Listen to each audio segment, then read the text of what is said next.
Welcome to the beautiful island of St. Lucia, the latest destination to take us, quite fortunately, on location. Known for its lush topography, St. Lucia is the very picture of an island paradise, a quiet, peaceful place that offers holidaymakers a bit of sun-drenched serenity at what is still a fairly affordable price. But the country would like to become also a port of call for investors, a safe and stable place to do business that offers strategic access to the wider Caribbean region and beyond. We're here to explore what makes St. Lucia unique, apart from its exceptional beauty, and to reveal what as yet undiscovered opportunities the country can offer foreign investors. Join me as we go on location.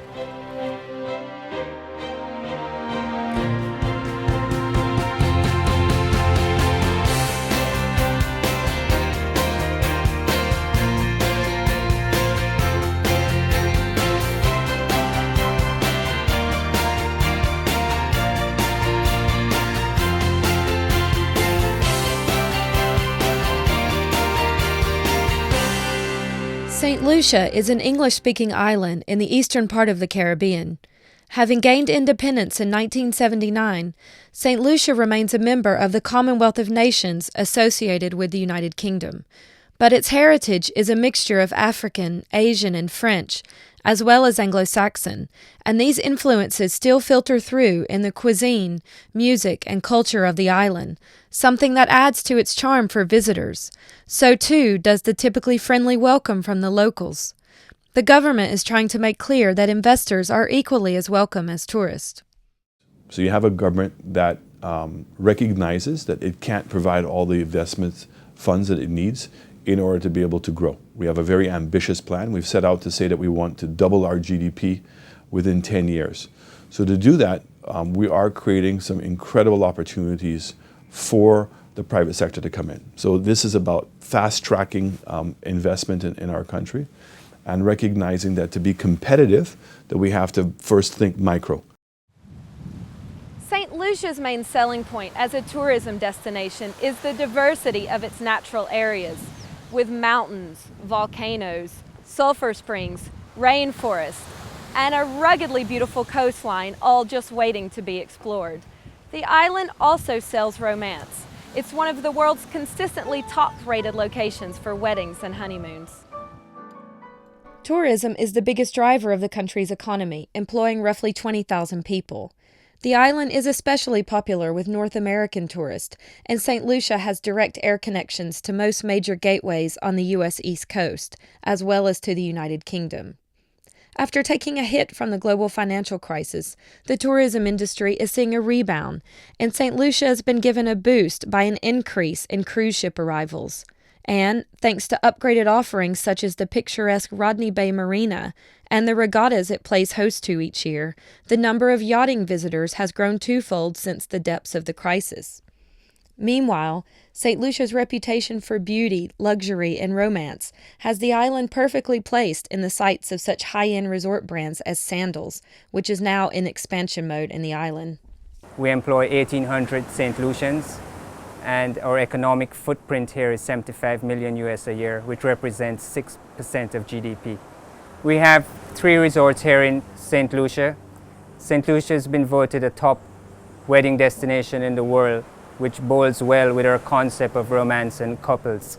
It's also well positioned in the Caribbean, and airlift is easily had from North America and Europe.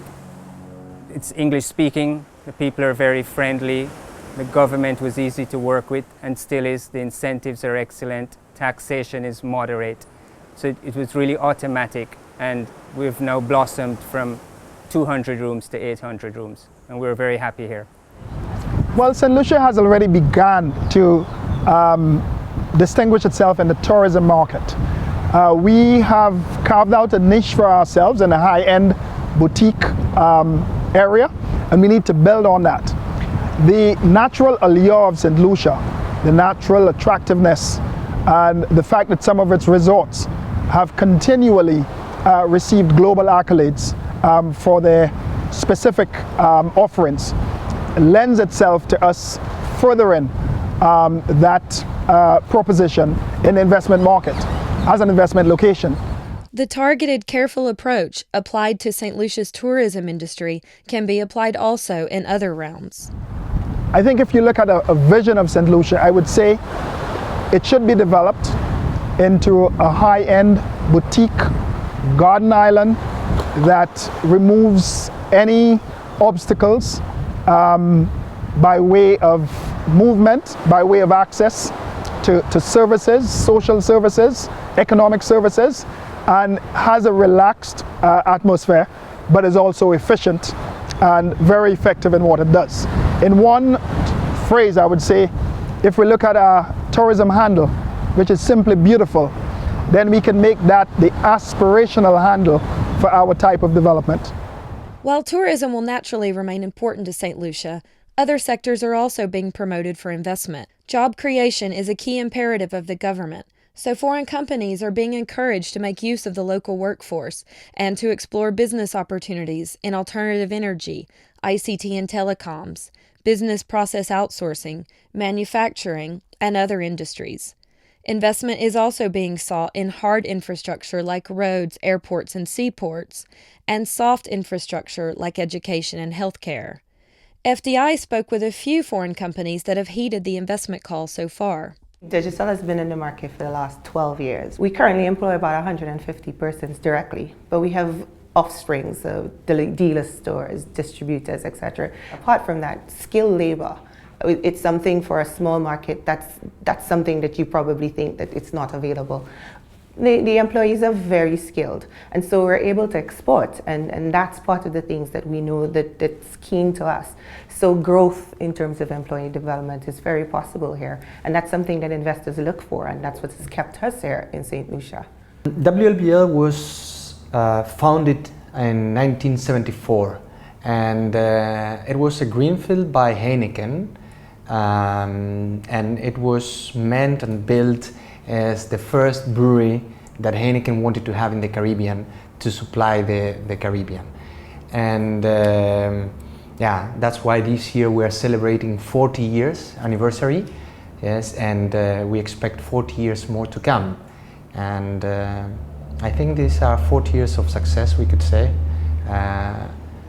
We see the future bright, and we think that the conditions are given to continue growing, but it's clear that we are investing a lot and we're doing a lot to make that happen.